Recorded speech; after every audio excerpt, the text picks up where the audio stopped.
Com relação à escrita do professor, eu acho que tem uma questão que é fundamental. Toda escrita ela tem que ter uma função, certo? Então, quando o professor vai escrever, ele vai escrever para quê? Então, essa escrita precisa ter uma função. Ou é um leitor, ou ele vai escrever para si, o seu diário, algo que ele quer guardar para si. Mas o que eu vejo que a riqueza da escrita do professor é aquela escrita que tem que ser compartilhada. Ela tem que ser para os pares. Então, o que é importante quando o professor vai escrever? Primeiro, o professor não tem a prática de escrita. Não adianta a gente falar e pedir para um professor, num projeto de formação, que eles vão escrever narrativas de aula, que eles vão escrever autobiografias. A coisa não nasce do nada. Então, enquanto formador, a gente também tem toda uma estratégia de formação para conseguir que o professor escreva. E o que a gente percebe? Que as primeiras escritas do professor são de 3 linhas, 4 linhas. Hoje a minha aula foi legal, deu tudo certo, o planejamento que eu fiz correu tudo bem. Só que aí a gente, então, muitas vezes você não avança com isso. Então, hoje a gente já tem, por exemplo, muita literatura de professor. Você já tem muito texto produzido por professor. Então, é legal a gente trabalhar muitas vezes com uma autobiografia de um professor, uma narrativa de aula de um professor, porque aí o que acontece? Ele começa a ter um modelo de escrita. E a partir desse modelo ele consegue começar a produzir. E o que é legal nas escritas, porque aí você tem várias formas de você trabalhar com a escrita do professor. Uma é aquela escrita mais como uma prática reflexiva do professor, aquela coisa da gente dizer para ele, professor, não é só preencher o diário de classe, não é só entregar o semanário lá na sua escola, que a sua escola cobra que você faça um semanário, entregue um semanário. A escrita tem que ter uma função para você. É aquele momento de você refletir, de você escrever o que deu certo na sua aula de hoje, de você se projetar para uma próxima aula que você voltar a trabalhar esse conteúdo. Então eu vejo que esse tipo de escrita a gente ainda não tem muito alcance, se temos bastante professores ou não fazendo. Agora, as narrativas de aula, a gente tem tido mais sucesso. Mas em que contexto? Ou em contextos de formação, ou em grupo. Porque daí a narrativa, ele vai compartilhar com os pares. E os pares vão levantar elementos. Olha, mas faltou você dizer isso na sua aula. Qual foi a reação dos alunos quando você propôs isso? Né? O que deu certo? O que não deu certo? Então, a partir das intervenções dos colegas, dos pares, ele vai acrescentando elementos nessas narrativas. E isso também na autobiografia, quer dizer, se você tem, como eu fiz esse ano, né, a autobiografia, uma dupla, elas trabalham em dupla a produção do portfólio. E uma vai lendo a produção da outra e vai fazendo também intervenções. Mas você não lembra nada desse professor, né? Por que você o citou na sua... Ele está aqui na sua autobiografia se ele não representou nada para você? Então, a própria colega vai levantando elementos para ajudar a enriquecer essa narrativa. E nas narrativas de aula, isso é fundamental. As narrativas produzidas, quando elas têm um grupo de trabalho, um grupo de reflexão, e que essas narrativas são discutidas, socializadas, compartilhadas, elas ganham uma outra dimensão. E aí elas têm que ser tornadas públicas. O que a gente tem feito muito é tornado públicas as narrativas de professores. Né? Às vezes a gente acaba organizando livros, mandando esses professores para congresso, né? Ajudando-os a produzir um texto para ir para congresso, porque o professor às vezes ele não vai, por quê? Porque ele não sabe. É um outro mundo para ele que não é o mundo da escola. Então, é sentar com o professor, como é que eu faço um resumo para mandar um relato de experiência para um evento, como é que eu produzo o texto. Então, eu acho que é aquilo que eu costumo chamar, é você pesquisar com o professor, e não pesquisar para ou sobre o professor. Quer dizer, é você sentar junto e ajudar o professor a fazer. E isso a gente consegue de que forma? Em grupos de estudo, em grupos dentro da própria escola. A gente tem algumas escolas que a gente sabe que os professores, minoria, mas têm conseguido se articular, né? E sempre lembrando que a escrita tem que ter uma função social. Ela não pode ser só escrever. Escrever para quê? E quando o professor se apropria dessa função, é onde ele consegue, na sala de aula, trabalhar com a escrita, mas não escrever por escrever. É aquela escrita que ele vai dar o retorno para o aluno. É aquela escrita que ele vai fazer a roda de conversa, onde os alunos vão ter a possibilidade de trocar, onde ele vai organizar o mural da classe, onde ele vai colocar as produções escritas dos alunos, né? Quer dizer, então, essa escrita ela tem que ser dinâmica, ela não pode ser algo só como mais uma tarefa burocrática que tanto o professor quanto o aluno tenham que fazer.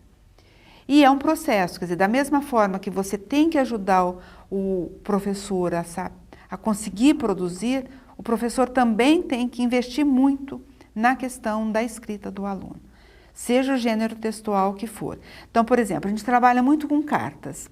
E isso acabou sendo inédito lá na nossa região, porque hoje não se usa mais escrever carta, né? Hoje é o e-mail, as redes aí sociais, quer dizer, ninguém escreve carta. Mas o gênero carta. Então, a gente está resgatando isso com as crianças e tem sido muito legal, porque nós temos professoras que escrevem mesmo, dá o envelope, eles têm que saber colocar o nome no envelope, e eles mandam para quem essas cartas? Para mim. O que eu respondo de carta de aluno, eu já cheguei a pegar fim de semana de ter que responder 80 cartas de aluno, porque eles me escrevem contando o que está acontecendo na sala de aula, o que eles estão aprendendo. E aí a gente tem situações muito interessantes. Por exemplo, teve um caso de uma aluna minha de iniciação científica, que ela estava trabalhando com uma 8ª série. Os alunos escreveram uma carta para ela sobre o que eles tinham aprendido sobre os conjuntos numéricos, né? E o professor já tinha encerrado o assunto, já tinha ido para outro assunto, já tinha dado a famosa prova, já tinha fechado a nota, e os alunos escreveram a carta para ela. E o professor quis ler essa carta antes de chegar na mão da minha aluna. O professor ficou desesperado, ele disse assim, como? Ele foi perceber na escrita dessas cartas que os alunos não tinham entendido nada. Eles misturaram tudo, o que era número racional, o que era número natural. Ou seja, a escrita do aluno, ela vai sinalizando para o professor o que está dando e o que não está dando certo. Quais são os equívocos conceituais que os alunos estão cometendo, quais são as retomadas, os replanejamentos que o professor tem que fazer.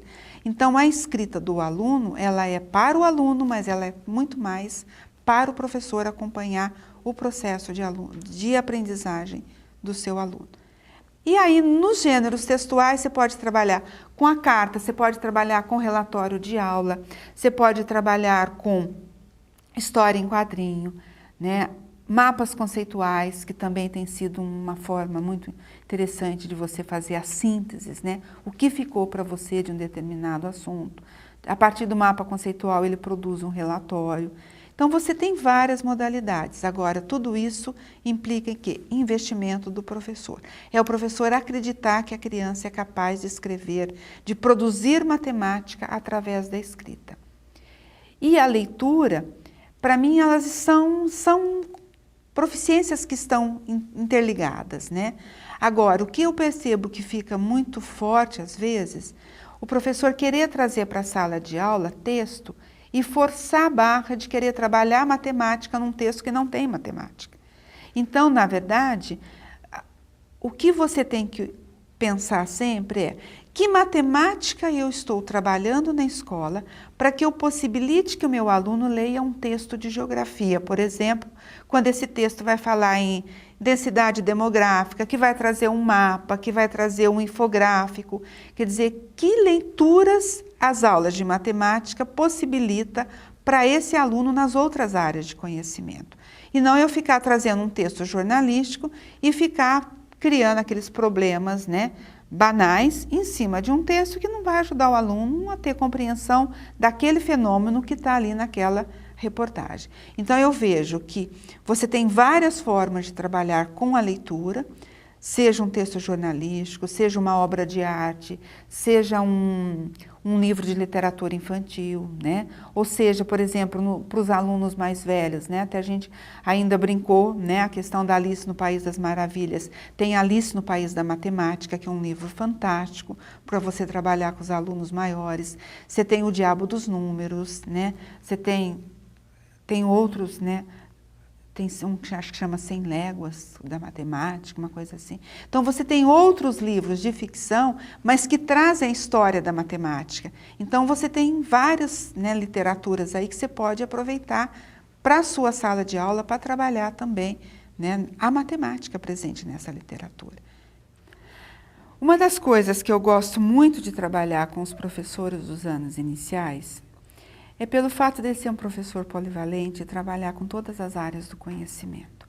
Então eu vejo que esse profissional é aquele que mais consegue trabalhar de forma interdisciplinar na sala de aula. Eu tenho uma aluna que fez um projeto muito interessante, esse é um projeto até que a gente já divulgou, ele está publicado, que ela ia trabalhar nas aulas de geografia dela com a questão dos processos migratórios no Brasil. E aí ela optou por trabalhar a partir da obra do Portinari, Os Retirantes, né, a questão da migração. E esse projeto rendeu 2 meses de aula, onde ela pegou teatro, a arte, a literatura, a língua portuguesa, geografia e matemática. Onde entrou a matemática aí no caso? Eles fizeram a réplica na sala de aula, uma releitura em tamanho original da obra Os Retirantes. Então aí eles tiveram que fazer todo o cálculo do papel, quanto de papel eles iam precisar comprar, que tamanho ia ficar esse quadro, onde no espaço da sala de aula ia caber esse quadro pendurado, né? Aí depois a professora, ela estava com uma professora de teatro na escola, eles escreveram uma peça em grupo, né, abordando a questão dos processos, né, de imigração. Eles foram apresentar esse teatro num lugar público, aí toda a questão do planejamento da viagem, de como é que ia ser, como que eles iam, né? E finaliza, então, com uma apresentação pública do trabalho deles, e aí eles ganham o prêmio, e isso tudo numa escola de zona rural, tá? Eu estou falando de crianças da roça. E aí eles ganham o prêmio de pessoalmente, na exposição do Cândido Portinari, que estava acontecendo no MASP, em São Paulo, né? Então, é isso, quer dizer, você tem esse professor que, quando ele acredita nos seus alunos, ele faz esse trabalho. E eu acho que o professor dos anos iniciais, ele tem essa vantagem. E ele tem uma outra coisa muito interessante, é aquele professor que ele não tem vergonha de chegar e dizer assim, me ajude porque eu não sei matemática para ensinar para os meus alunos. E quando ele começa a ter um pouquinho do conhecimento matemático, a gente vê que ele faz coisas muito bonitas na sala de aula. Então, o que eu vejo que hoje a escola precisaria ter? Eu gosto muito de uma frase do Hargreaves, não sei, é um autor, né, canadense, que tem vários livros já publicados no Brasil. E ele diz assim, que a escola tem que ser um local de aprendizagem, né? Então, quando eu começar a pensar na escola como um local de aprendizagem para os alunos e para os professores, talvez eu tenha uma outra cultura de formação de professor. Então, que haja espaço que não seja esses espaços burocráticos, né? Que as reuniões pedagógicas, de fato, sejam espaços para estudo, que o professor tenha um tempo, né, para ele remunerado, para que ele possa estudar, trocar com seus colegas, né, pesquisar, sistematizar suas práticas, tornar público aquilo que ele faz de interessante na sala de aula.